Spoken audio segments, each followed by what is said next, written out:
El senador del Frente Amplio, Marcos Otegi, que hoy ocupa la vicepresidencia de la Comisión de Población de la Cámara de Senadores, bienvenido. Gracias. La senadora Verónica Alonso, Partido Nacional, también integrante de la comisión, bienvenida, un gusto recibirla. Gracias, Ana, buen día. El tema central es el que manejábamos en el informe. El Poder Ejecutivo manda este proyecto de ley para, bueno, dar una respuesta integral, acciones afirmativas para la población trans, lo decíamos recién, aproximadamente unas 1000 personas, algo menos de 1000 personas. El proyecto está en el Senado, bueno, hoy ingresa la rendición de cuentas, seguramente va a haber que esperar unos días para su aprobación, pero la idea es aprobarlo, pero incorporar modificaciones, senador. Sí, bueno, es un proyecto que va en la línea de otro conjunto de proyectos que el Frente Amplio ha impulsado, tratando de dar respuesta a situación de colectivos que han estado profundamente vulnerados sus derechos a lo largo del tiempo. Probablemente este sea el colectivo, por su invisibilidad y por su tamaño, de los más vulnerados en materia de sus derechos. La comisión ha trabajado desde el año pasado, yo creo que muy bien. Hemos recibido una cantidad enorme de delegaciones de colectivos que están a favor y en contra del proyecto, pero sobre todo delegaciones muy calificadas, ¿no? De la Asociación de Endocrinología, de Pediatría, de Psicología, la Facultad de Medicina. Por lo tanto, tenemos muchos elementos y creo que se ha trabajado muy bien a nivel de comisión. Es un proyecto que probablemente, sin duda, va a tener modificaciones. Lo estamos trabajando, las distintas bancadas estamos trabajando porque entendemos que es un proyecto que puede ser mejorado, pero es un proyecto que tiene que ser aprobado porque va en la línea correcta de dar respuesta a situaciones de una larga vulneración de derechos a lo largo del tiempo. Senadora, en su caso, ¿cuál es su posición respecto a este proyecto? Bueno, primero que nada, Ana, así como dice Marcos, es verdad que hemos recibido a una gran cantidad de delegaciones. Nosotros, y en mi caso en particular, lo he dicho y lo he expresado, que indudablemente que vamos a trabajar por aquella vulneración de derechos de una población estigmatizada y discriminada. Ahora, no por establecer esto aprobamos cualquier cosa. Y en este proyecto hay algunos artículos en particular que nosotros no estamos en condiciones de acompañar, que no vamos a aprobar el proyecto en estas condiciones. Y más allá del fondo de la cuestión, que por supuesto hay que abordarlo, que tiene que ver con cómo tratamos como iguales, ¿no? Y cómo generamos esos derechos que fueron vulnerados, que creo que pasa mucho más que por una ley, ¿no? Esto tiene que ver con una cuestión de educación, tiene que ver desde que arrancamos, ¿no? En nuestra etapa desde la niñez, cómo tratamos, ¿no? En esa sana tolerancia, en esa búsqueda de no discriminación. Pero nosotros no vamos a acompañar un proyecto de estas características, en particular dos artículos que para nosotros carecen de sentido común. ¿Cuáles? En particular el artículo 17. El artículo 17 establece que los menores de edad, no estamos hablando acá por supuesto de los mayores de 18 con absoluta libertad, pero los menores de edad que puedan llegar a generar cambios hormonales, es decir, hormonizarse, y incluso llegar al propio cambio, a la operación quirúrgica, aún sin el consentimiento de los padres, es decir, por vía judicial. Nosotros creemos que esto carece de sentido común y de lógica, no solamente porque atenta contra el Instituto de la Patria Potestad, sino porque una de las delegaciones que vino, como dice Marcos, comprobado científicamente que la gran mayoría de esos niños y adolescentes que pasan por esa etapa en la que pueden sentirse o percibirse, ¿no?, como otro u otra, diferente a su sexo biológico, se realinean, el mayor porcentaje, se realinean nuevamente a su sexo biológico una vez que pasa esa etapa de pubertad y de adolescencia. Entonces, creo que estamos cometiendo un error, cometeríamos un gran error si nosotros generamos a través de una ley. Esto no quiere decir que en los casos que hay los desconozcamos, ¿está bien? Quiere decir que hay que acompañar con un equipo que contenga emocionalmente, multidisciplinario, pero no creo que sea una buena medida como legisladores, y en este caso como madre, que me pongo también en los zapatos de distintos casos que ocurren, nosotros tengamos que ponerlo esto en una ley. ¿A partir de qué edad un menor puede empezar a hacer el trámite judicial? A ver, lo primero, el proyecto es mucho más que esto. El proyecto despliega un conjunto de acciones afirmativas y de promoción en materia de salud, en materia laboral, en materia educativa, de inclusión de estos colectivos. Sí, hay que leerlo. Hay becas de estudio, hay cupos para el trabajo, porque reparación este en caso... colectivo ha sido expulsado del sistema educativo, no se le ha dado respuesta en materia sanitaria, ahora se han ido instrumentando medidas, sobre todo a nivel de salud pública.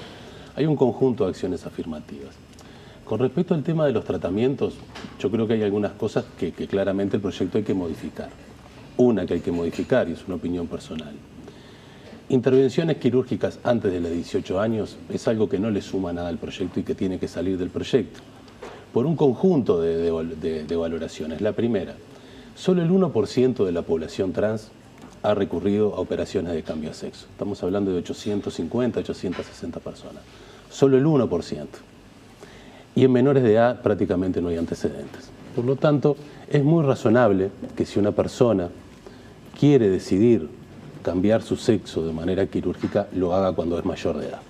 Yo eso lo comparto. Pero en algún punto el proyecto no lo prevé, porque si hay que hacer un trámite judicial que nunca es inferior a los 2 años, puede empezarlo siendo menor. Sí, pero cae siendo mayor de edad. Pero en esto yo creo que hay que ser pragmático, ¿no? Yo creo que este aspecto en particular no le suma nada, y si solo el 1% recurre al cambio de sexo quirúrgico, es perfectamente razonable que se espere a la mayoría de edad para tomar una decisión tan drástica como esa. Con respecto a los tratamientos de hormonización, lo primero, esto ya sucede. Sí. Hay adolescentes que se están hormonizando para cambiar sus características corporales al sexo al cual autoperciben. Esto ya está pasando en salud pública y está pasando también en el sistema privado, con el acompañamiento de los padres, ¿no?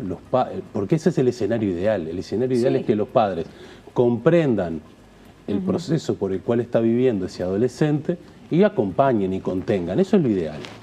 El problema es cuando no sucede eso, cuando se provoca una discordia entre lo que quiere el adolescente y lo que sus padres tienen como opinión, fundada en las razones que tengan para fundar esa razón. Ahí es donde la ley, yo creo que la ley esa no innova en esta materia, cuando habla de los tratamientos de hormonización.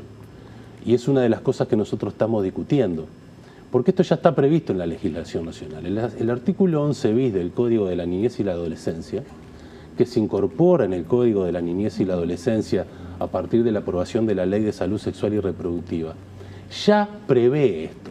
¿Qué prevé? Y a texto expreso el artículo 11, que es una ley vigente, que cuando los equipos de salud detecten que se corre riesgo de parte del adolescente, su salud corre riesgo porque hay una decisión que él quiere tomar que no es acompañada por sus padres, tiene la obligación el juez de velar por el interés superior del niño y recurrir a la vía judicial. ¿Cuándo sucede esto? Hoy en 2 casos fundamentalmente. En los casos de aborto, ¿no? En el caso de que una adolescente quede embarazada, decide abortar, sus padres no acompañan esa decisión, hoy ya puede recurrir a la vía judicial para que el juez establezca qué es lo mejor para ese adolescente. Y después en los casos de matrimonio, eso ya estaba previsto en el Código Civil. Pero de mi punto de vista, como está redactado actualmente el artículo 11 bis del Código de la Niñez y la Adolescencia, abarca esto. Hoy un adolescente, si quiere un tratamiento de hormonización, sus padres no están de acuerdo, el médico debería, si está en riesgo la salud de ese adolescente, porque puede estar en riesgo, porque cuando los padres no acompañan estos procesos, está detectado por distintas investigaciones que hay depresión, consumo de sustancias peligrosas y muchas veces intentos de autoeliminación. A ver, senadora, usted dice, bueno, está en contra. Esta es una sociedad, como llaman los expertos, adultocéntrica, es decir, tiene un peso la opinión y la visión de los adultos por sobre la de los jóvenes, los adolescentes. En este caso, con la población trans, las familias no han acompañado, pero no lo digo yo. Es decir, lo dicen los datos del censo que se hizo durante 2016. Yo con esto no estoy juzgando a nadie, estoy diciendo datos objetivos. La gran mayoría de las familias no acompañaron a sus hijos. Cuando les dijeron, me siento con una identidad de género diferente a mi sexo, no los comprendieron. No los comprendieron sus padres, no los comprendieron sus madres, no los comprendieron sus hermanos, y los largaron a la calle. Y la calle todos sabemos que es prostitución. Mirá, Ana, aunque nos duela reconocerlo. Ana, seguramente tú decís la gran mayoría. Yo conozco algunos casos donde sí la familia ha acompañado procesos muy dolorosos. A las reglas. Y me pongo yo en el lugar como madre, ¿no? Tengo 3 hijas, una de 15, una de 12, ¿no? Que perfectamente podrían pasar una situación así. Y claro que como madre acompañaría un proceso tan complejo como este. Pero tengo un derecho y tengo un deber, y así me lo establece también nuestra Constitución. Los padres tienen el derecho y el deber, ¿no? Especialmente de acompañar un proceso de estos, entendiendo, pero también generando lo que tiene que ver la autoridad y la patria potestad que tenemos en este caso. Pero déjame decirte algo, porque nos enfocamos en para mí el artículo más complejo de la ley, pero como dice Marcos, esto tiene muchas otras cosas, son 20 artículos. Si se separa este artículo del proyecto, ¿podría ser votado? Y déjame decirte esto justamente por eso. Una cosa es buscar la igualdad de derechos en estas personas que han sido vulneradas. Y otra cosa es establecer algunas situaciones en las que no entendemos por qué también se plantean. Por ejemplo, el de la reparación económica. Hay un artículo, el artículo 7º creo que establece la reparación económica, que aquellas personas que durante la dictadura se hayan sentido, ¿no? En un proceso de la dictadura se hayan sentido discriminadas, que es verdad, lo fueron.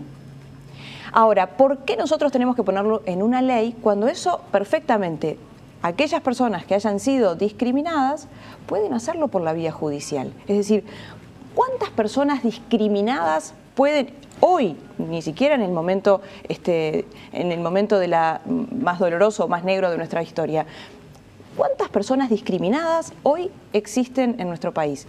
Bueno, que pueden ir perfectamente y no nosotros poner en un artículo algo que establece que son cerca de 11.000 y pico de pesos, 3 bases de prestaciones creo que son, establecerlo, es decir, acá no se trata de la igualdad en la ley, sino de buscar generar determinados privilegios. Y me voy a las cuotas. Se establece un porcentaje, cuota en el tema laboral, que es el 1%. Y becas de 2%. Y becas también allí, ¿por qué? ¿No? Ahí hay esa situación en la que uno dice, yo quiero que tengan los mismos derechos, pero ¿por qué establecemos cuotas? Que entre otras cosas, las cuotas, y a mí me genera mucha bronca cuando se establecen cuotas, porque las cuotas no se han cumplido. Entonces se establece el 4% para las personas con discapacidad. Peleé durante todos los años para que esa cuota fuera cumplida, no se cumple. Se estableció el 8% para los afrodescendientes, el ingreso, ¿no? En los ámbitos públicos, tanto el 4% para las personas con discapacidad como para las personas afrodescendientes el 8%. No se cumple. Ahora vamos a establecer un porcentaje. Más que establecerlo en una ley, hay que hacerlo, hay que hacerlo en los hechos. Hay que cumplirlo en los hechos, y tiene que ver con algo que es mucho más que excede una ley. Entonces, la igualdad de derechos, sin duda. Evitar y terminar con una discriminación a una población discriminada, sin duda. Establecer privilegios por encima, el derecho al trabajo, está consagrado también en nuestra Constitución. Debería estar ¿no? internalizado y naturalizado en cada uno de los ciudadanos. A ver, ¿por qué poner las cuotas? A ver, creo que Verónica se interroga y creo que ella misma se pregunta se responde en la dirección correcta. A ver, claro que hay muchos padres que acompañan a los niños. El Estado tiene que intervenir cuando eso no sucede. Eso es lo que hay que tratar de resolver. Claro. Lo ideal es que los padres acompañen a los adolescentes en este proceso. Bueno, lo ideal sería que existiera tolerancia en la sociedad. Las leyes se redactan justamente para intervenir y corregir de manera positiva cosas que no funcionan bien. Con respecto al tema de la discriminación, no es discriminación en la dictadura. A texto expreso se dice torturas, violencia sexual y cárcel injustificada. No estamos hablando de discriminación, estamos hablando de torturas, violencia sexual y cárcel injustificada. Y eso tiene que ser comprobado con documentación. El Ministerio del Interior dice que tiene registros de casos con estas características y estamos hablando de estimativamente unas 50, 60 pensiones que eventualmente Pero no estoy puedan hablando llegar. De los montos, yo no estoy hablando de la cantidad y de los montos. Yo estoy hablando pero de criterio. sobre esa ley, déjame decirte una cosa y yo te escuché, Verónica, una interrupción. y que querría terminar Se la establece idea. un artículo de la reparación económica y un artículo siguiente que es creemos una comisión. O sea, esto es, ¿no?, la burocracia sumada a otra burocracia. Es, creemos una comisión integrada por un integrante del Ministerio de Desarrollo Social, Ministerio del Interior, Ministerio de Economía, Banco de Previsión Social y dos integrantes de organizaciones. Es decir, además de esto, establecemos algo engorroso para que estudie, analice. No, es por la vía judicial, vayan a la justicia. Esa comisión tiene que analizar esta información. Yo lo que digo, no es discriminaciones, torturas, violencia sexual y presión injustificada. Estamos hablando de algo cualitativamente distinto. Con respecto al tema de las cuotas, bueno, o sea, las cuotas son para eso, para generar acciones afirmativas.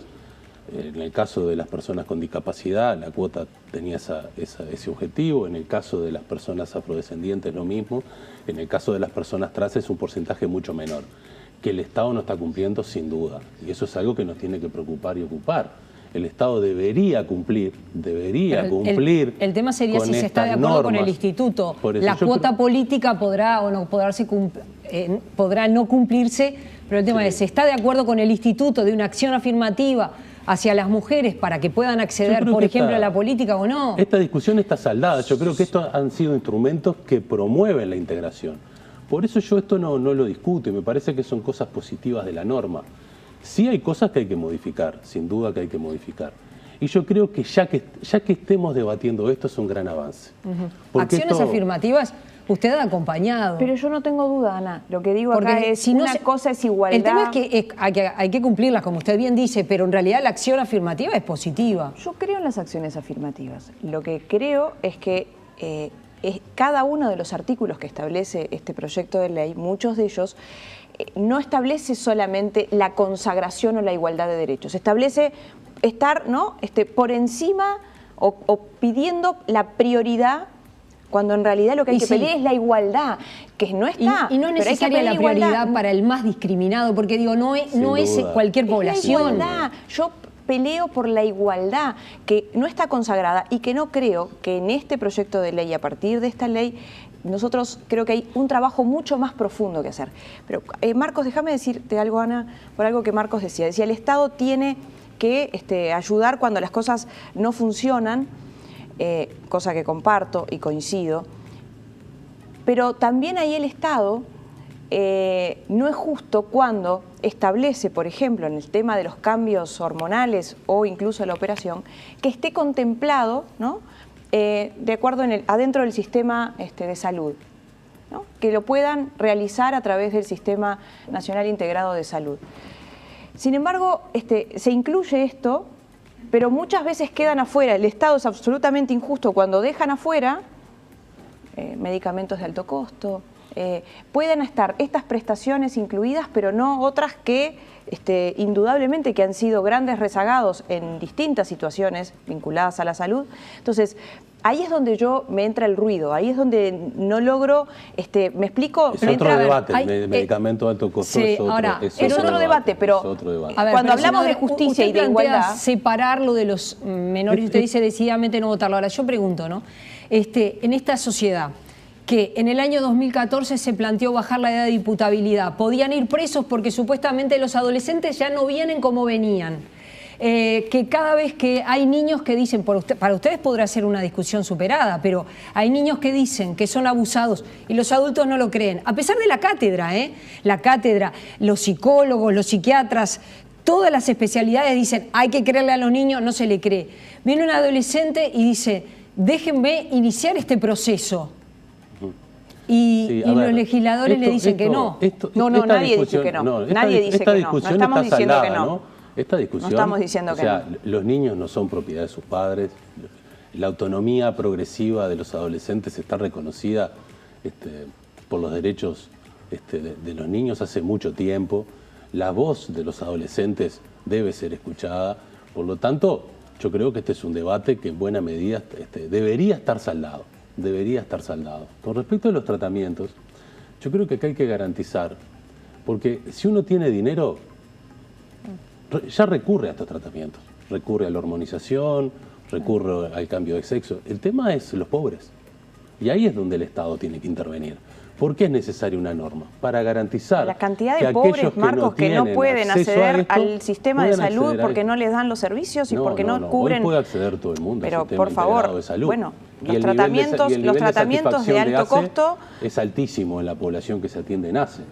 Acá estamos hablando de una población específica y un conjunto de acciones afirmativas.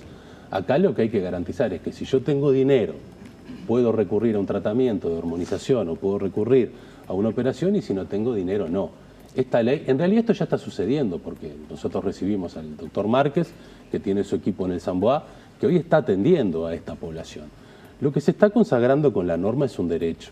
Y yo creo que estamos discutiendo esto y estamos visibilizando una situación que probablemente la mayoría de la sociedad la desconocía. Y las personas que viven esto realmente han vivido un drama.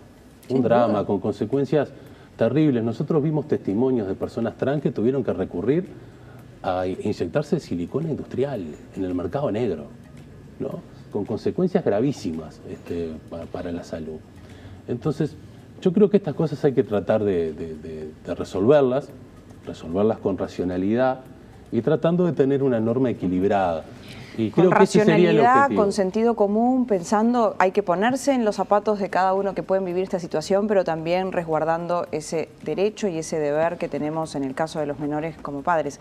Pero también hay algunas arbitrariedades en esta ley. El artículo 5 establece que el cambio de nombre uno puede realizarlo, pero si mañana esa persona se arrepiente o quiere volver a recorrer el camino anterior, tiene que esperar 5 años. Entonces, a veces uno dice, ¿por qué? ¿Cuál es la razón de esperar 5 años cuando el trámite para cambiarlo fue inmediato? Y estas cuestiones son inmediatas, pero para retornar, que puede suceder y sucede, como decíamos recién, ese realineamiento ocurre en la gran mayoría de los casos, ahí se establece... ¿Por qué ustedes han Yo no tengo ningún problema en modificar ese artículo. Si eso es un impedimento para votar la ley, no tengo ningún inconveniente. Hay varios. Responde a legislación comparada. ¿Por qué ustedes se han sentido presionados? ¿Por qué la Iglesia Misión Vida ha hecho tanto centro en este tema? Es tan importante esta población que no llegan a 1000 personas, históricamente discriminada, en combatirla en su... ¿Ustedes cómo ven esa movida tan...? Yo creo que hay presiones. Sobre todo a mí lo que me preocupa es desvirtuar los contenidos del proyecto y con eso hacer una causa pública en contra del mismo. Eso es preocupante. Y acá hay un actor que no estaba, ¿no? Que eran una serie de colectivos religiosos que empezaron a generar una movilización importante en contra de este proyecto de ley, pero tergiversando los contenidos del proyecto de ley. Entonces, en una sociedad democrática todo el mundo se puede expresar. Ahora estos debates el Parlamento en un Estado laico los tiene que dar con racionalidad. Y yo con estos colectivos religiosos no puedo debatir porque ellos parten de un prejuicio, de una concepción filosófica que está en contra de esta ley, en contra del matrimonio igualitario, en contra del aborto.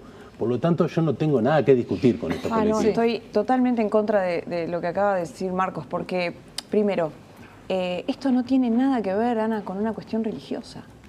Ni con una cuestión religiosa ni con una cuestión política. Los otros días escuchaba a una mamá, a una madre, que fue de las que se expresó en las puertas del Palacio cuando nosotros estábamos tratando este proyecto, y decía, yo no participo en ningún partido político, no pertenezco a ninguna institución religiosa, simplemente me estoy manifestando como madre preocupada y no está modificando ni tergiversando ningún proyecto de ley. Leyó el proyecto y sobre eso se expresó en contra. Y creo que en esto hay que tener, ¿no? Hay que ser muy serios. Acá a mí por lo menos no me presionó nadie, ni estos movimientos a través de las redes que se fueron generando.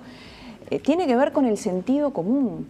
Y también en este proyecto de ley hay algunas definiciones que van de la mano con esa ideología de género que se está instalando en muchos casos, que no estoy hablando en contra de eso, estoy diciendo que se establecen algunas definiciones que definitivamente creo que no colaboran, pero está lejos de la cuestión religiosa, por lo menos desde mi punto de vista. De género, pero sí en las definiciones, hay algunas definiciones de este proyecto. Con la cual se juntaron más de 35.000 firmas, es una nota, de mi punto de vista, absolutamente engañosa.